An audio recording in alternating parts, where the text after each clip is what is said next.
పైనుండి పట్టడం వల్ల కడుపులో బలంగా దెబ్బ తగిలింది.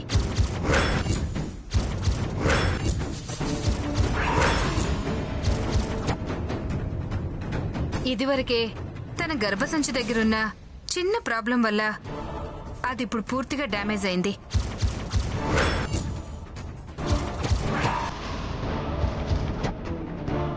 సో తనకి పిల్లలు పుట్టే అవకాశం లేదు.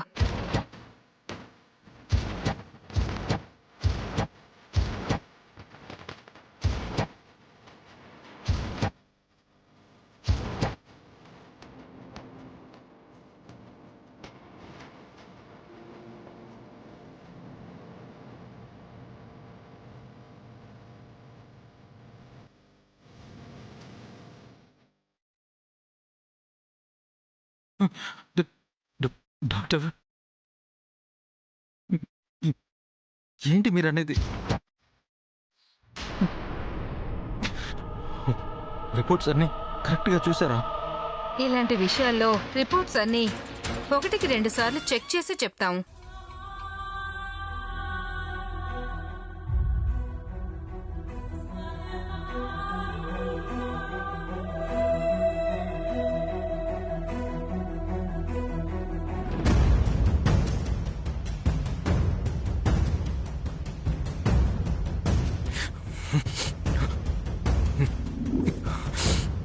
డాక్టర్, ఈ విషయం తులసికి తెలుసా? లేదు, ఫస్ట్ మీకే చెప్తున్నాను.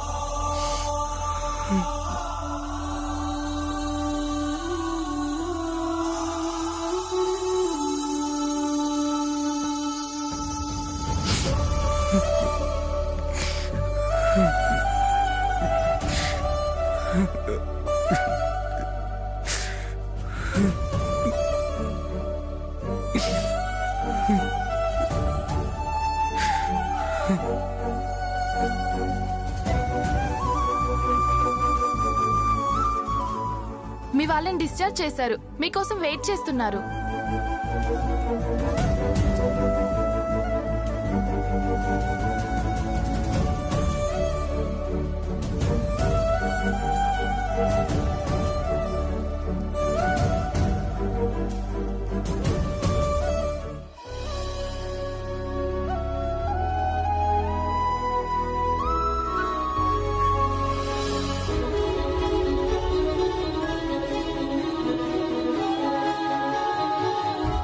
ఏంటి ఆదిత్య అలా ఉన్నావు? డాక్టర్ ఏమన్నారు? సో తనకి పిల్లలు పుట్టే అవకాశం లేదు.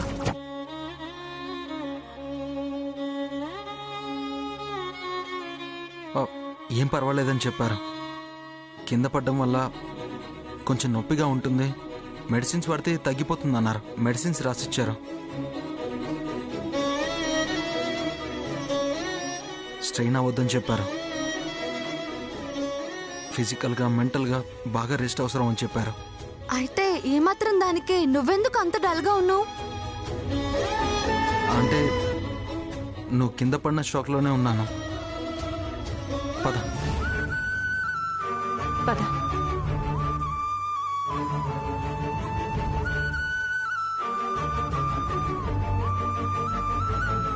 సో తనకి పిల్లలు పుట్టే అవకాశం లేదు.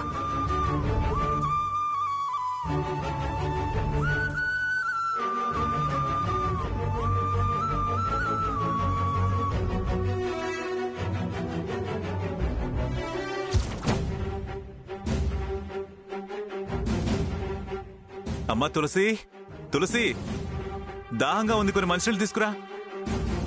అమ్మా తులసి, ఎక్కడున్నావు? కొన్ని వాటర్ తీసుకురా అమ్మా. తులసి లేదు మావయ్య, ఉండండి, వాటర్ నేను తీసుకొస్తాను. తులసి లేదా? ఎక్కడికెళ్ళింది? అది పైనుంచి కిందకొస్తుంటే కాలు జారి కింద పడింది. దానికి ఏమైందో అని బావ కంగారు పడి హాస్పిటల్ కి తీసుకెళ్లాడు. ఏంటి? తులసి కింద పడిందా? ఎలా పడింది?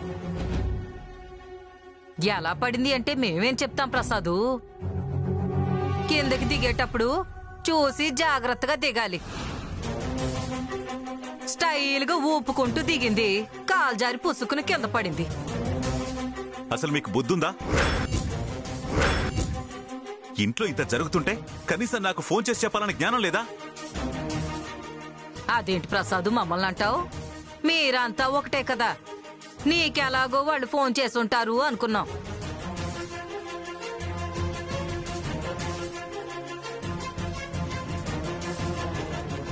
అమ్మా తులసి, ఏం జరిగిందిరా? నీకిప్పుడు ఎలా ఉంది? నాకేం కాలేదు మావయ్య, నువ్వు అనవసరంగా కంగారు పడకు.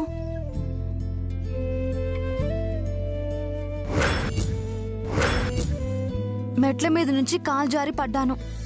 నాకేదో అయిందనుకుని ఆదిత్య కంగారు పడి హాస్పిటల్కి తీసుకువెళ్ళాడు.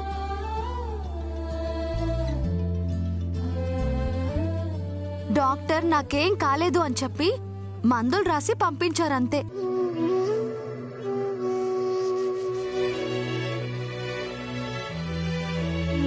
చూడు, నేను ఎప్పట్లాగే నార్మల్గా ఉన్నానా?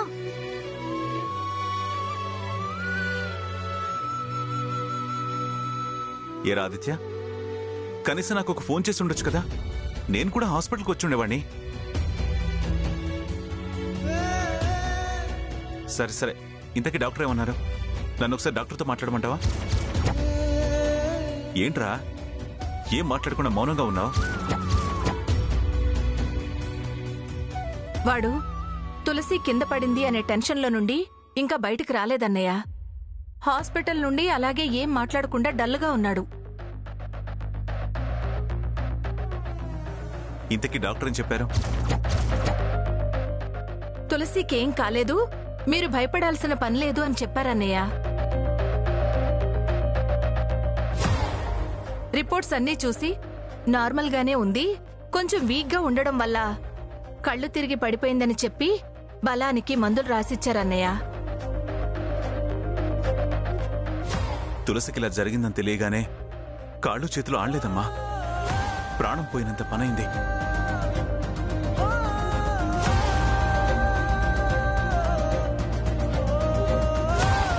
దుర్గా, నువ్వు ఇంట్లోనే ఉన్నావా? తులసి కింద పడిన విషయం నీకు తెలీదా? తెలుసు.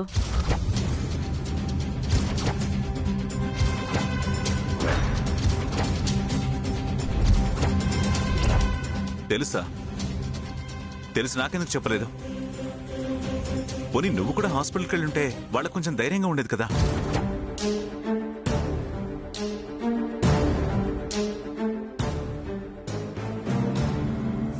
ఏంటి దుర్గా, ఏం మాట్లాడమేంటి? హాస్పిటల్కి వెళ్ళకపోతే పోయావు, కనీసం ఇంటికొచ్చిన తులసిని ఎలా ఉందని కూడా అడగవా? ఎలా ఉంది అని అడగడానికి ఇదేమైనా చచ్చి మళ్ళీ పుట్టిందా?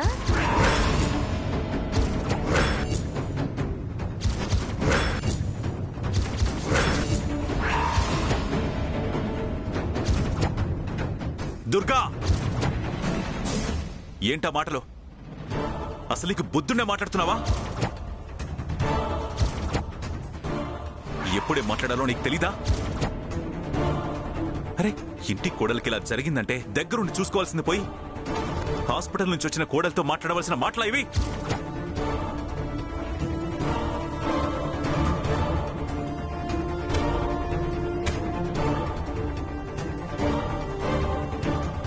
రోజు రోజుకి దిగజారిపోతున్నావు. ఇంటి కోడలికి ప్రమాదం జరిగినా దుర్గ పట్టించుకోలేదు అని రేపు నలుగురు నిన్నే అంటారు. ఇది నా ఇంటి కోడలు కాదు.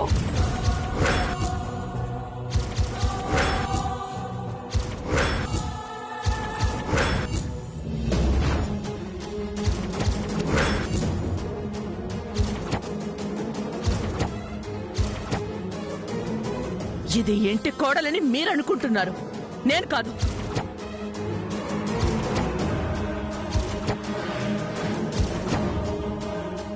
దీన్ని ప్రియ దత్త తీసుకుని తల్లై ఉండొచ్చేమో గాని ఇది ఏంటి కోడలు కాదో ఎప్పటికే కాలేదు.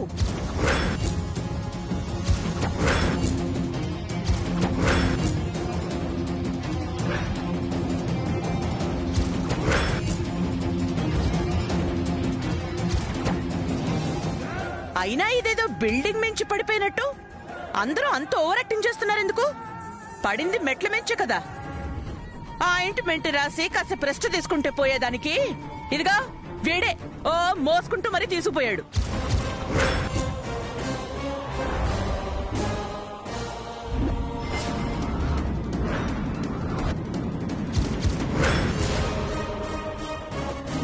తర్వాత నీ చెల్లెలు ప్రియా గారొచ్చి అమ్మో మా కూతురికి ఏమైంది, మీరందరూ ఏం చేశారో అని ఏదో దాన్ని ఆవిడే కన్నట్టు ఫీల్ అయిపోయి నోటికొచ్చినట్టు మా అందరిని అనేసిపోయింది.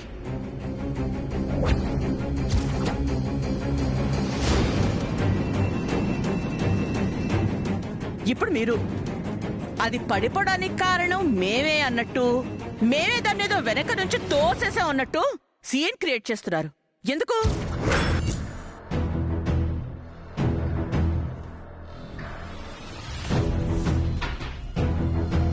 పడింది, హాస్పిటల్కి వెళ్ళింది, వచ్చింది, అయిపోయింది కదా.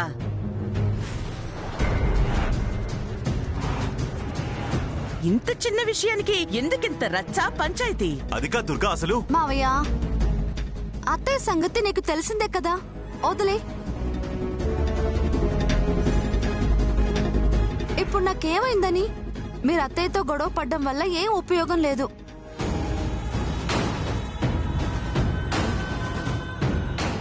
అత్తయ్య, మావయ్య ఏదో టెన్షన్లో అలా మాట్లాడారు, దీన్ని నువ్వు సీరియస్ గా తీసుకోవద్దు. వెళ్ళండి, వెళ్ళి అందరూ ఎవరి పనులు వాళ్ళు చూసుకోండి.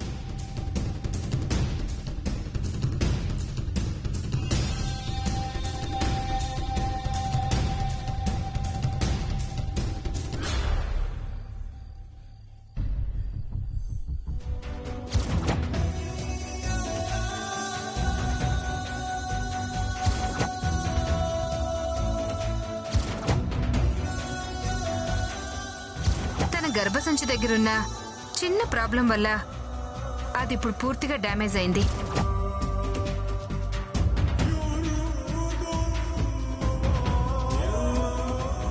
సో తనకి పిల్లలు పుట్టే అవకాశం లేదు.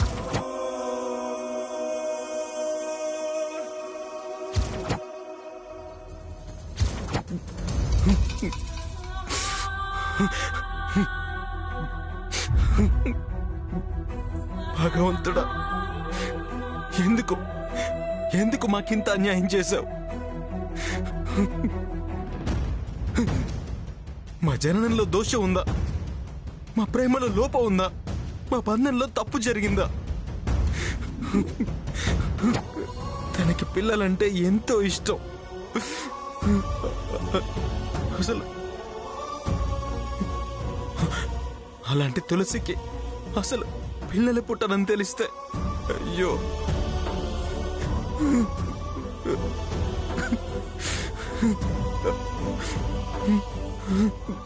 అంత మంచి మనసున్న తులసికి అమ్మ అన్న పిలుపు దూరం అయితే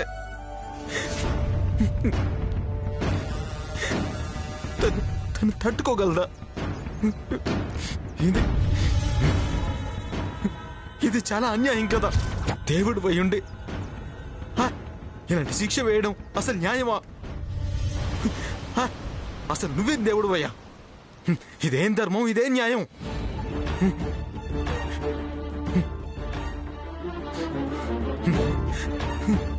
అసలు ఈ విషయం తులసికి తెలిస్తే తట్టుకోగలదా?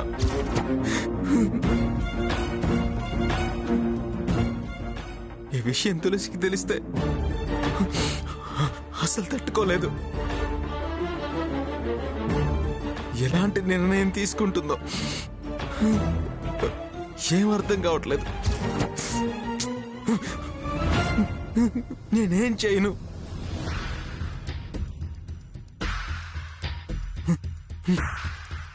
అసలు ఈ విషయం తెలిస్తే అమ్మ, నాన్న, అత్తయ్య, మావయ్య వాళ్ళందరి పరిస్థితి ఏంటి?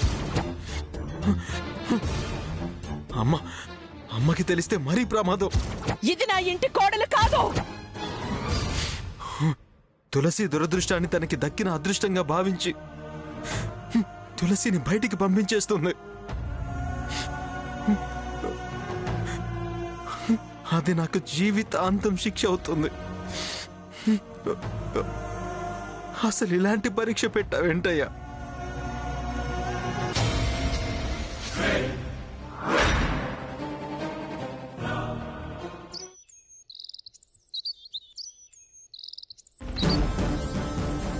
లక్ష్మి, వెంకటలక్ష్మి, లక్ష్మి,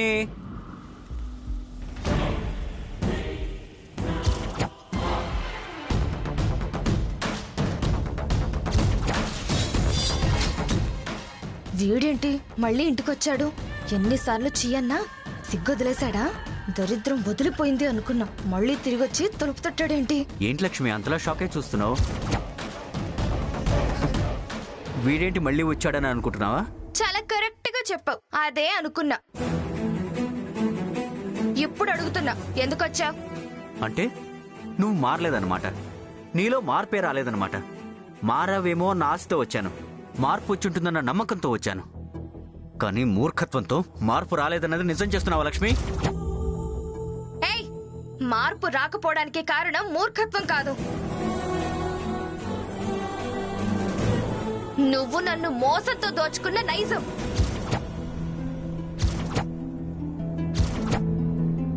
నన్ను ఈ స్థితికి తెచ్చావన్న అసహ్యం, అది పోదు. నేను ఈ జన్మకు నిన్ను క్షమించను, ప్రేమించను. నీ కడుపులో పెరుగుతున్న బిడ్డ మీద మమకారం నీలో మార్పు తెచ్చి నా మీద ప్రేమగా మారిందేమో అనుకున్నాను. నా ప్రేమ అర్థం చేసుకున్నావేమోనని భ్రమలో వచ్చాను. నాది నీచత్వం, నా మీద అసహ్యం అంటూ మొత్తం తప్పంతా నాదే అన్నట్టు నన్ను దోషం చేస్తున్నావేంటి? ఆ రాత్రి జరిగిన దాంట్లో నీ తప్పు ఉంది.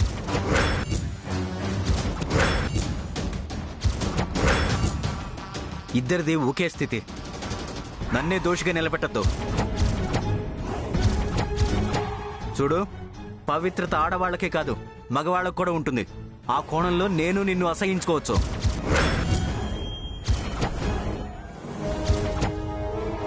అసహించుకో, పీడ వదిలిపోతుంది. నేనే నిన్ను ప్రేమించమని వెంటపడలేదు, వెంపర్లాడటం లేదు. హ, అరిచి అల్లరి పాలు చేయకుండా వెళ్ళు. వచ్చిన దాన్నే తిరిగి వెళ్తే మర్యాదగా ఉంటుంది. నేను కొంతకాలం దూరంగా ఉంటే మొగుడు విలువ, కాపురం విలువ తెలిసొస్తుంది. అప్పుడు నువ్వే మారి నా దగ్గరకు వస్తావన్న ఆశతో ఇంతకాలం దూరంగా ఉన్నాను. అయినా నువ్వు మారలేదు.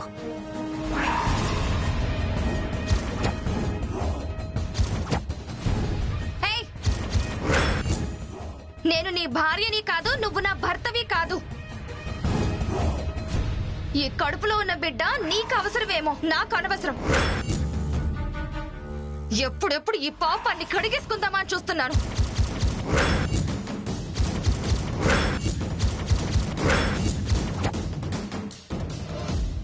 అయినా నేను ఎవరినో చూసి నేర్చుకోవాల్సిన అవసరం నాకు లేదు. ఎలా ఉండాలో, ఎక్కడుండాలో నాకు బాగా తెలుసు. తులసి ఇల్లాలు, గుణవంతురాలు అని నీతి కబుర్లు నా ముందు చెప్పకు. నేను నీతో రావడం, కలిసి ఉండడం అనేది కల్లా. మర్యాదగా ఇక్కడ నుండి వెళ్ళిపో. రాకపోతే మెడపట్టుకు ఈడ్చుకెళ్తాను.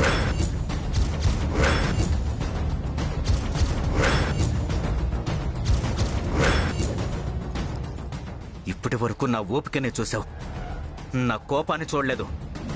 మర్యాదగా నాతో రా, నాతో రా. రాహుల్,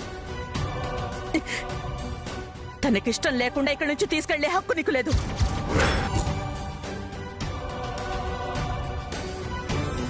తనకి నీతో రావడం ఇష్టం లేదని మొహం మీద చెప్తోందిగా, ఇంకా ఎందుకు రా రా అని అడగడం, ఇక్కడికొచ్చి గొడవ చేయడం? నువ్వు ఆ దాక్షాయిని ఇప్పటి వరకు చేసింది చాలు. ఇంకా ఇక్కడికొచ్చి గొడవలు పెట్టాలని చూడకు, మర్యాదగా వెళ్ళు. ఏంటంటే మీరు కూడా వయసులో చిన్నది మూర్ఖత్వంగా మాట్లాడుతుంది అనుకుంటే మీరు కూడా దాని మాటలకు వత్తాసు పలుకుతారేంటి? ఎన్నో చూశారు, ఎన్నో చేశారు. జీవితం మీద మీకున్న అనుభవం ముందు మా అనుభవం తక్కువ. మీరు చెప్తే నేర్చుకునే వయసు మాదే. 4 మంచి మాటలు చెప్పి సంసారాన్ని సరిదిద్దాల్సింది పోయి అది ఆవేశంలో తీసుకునే నిర్ణయాలకి మీరు అర్జం పోస్తారేంటి?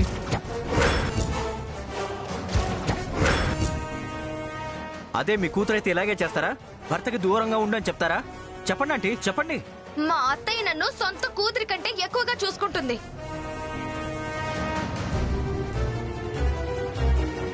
నన్ను సొంత కూతురిగా భావించింది కనుకే నీలాంటి వాడితో పంపించనంటోంది.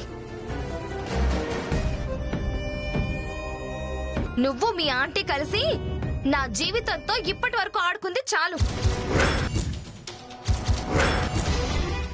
తప్పులన్నీ మీ వైపు పెట్టుకొని ఇక్కడికొచ్చి నీతులు చెప్పాల్సిన పని లేదు. మా అత్తయ్యని ఇంకొక మాట అన్నా నేను ఊరుకునేది లేదు, జాగ్రత్త. అది కాదు వెంకటలక్ష్మి, నేను చెప్పేది. చెప్పింది కదా, దానికి నీతో రావడం ఇష్టం లేదు అని పంపించటం కుదరదు. పంపించి తీరాలత్తయ్య.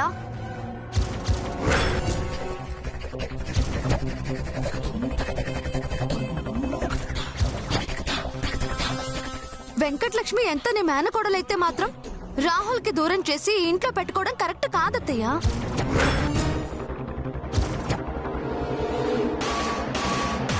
వెంకటలక్ష్మి రాహుల్ భార్య, అతనితో వెళ్లి తీరాల్సిందే, అదే కరెక్ట్.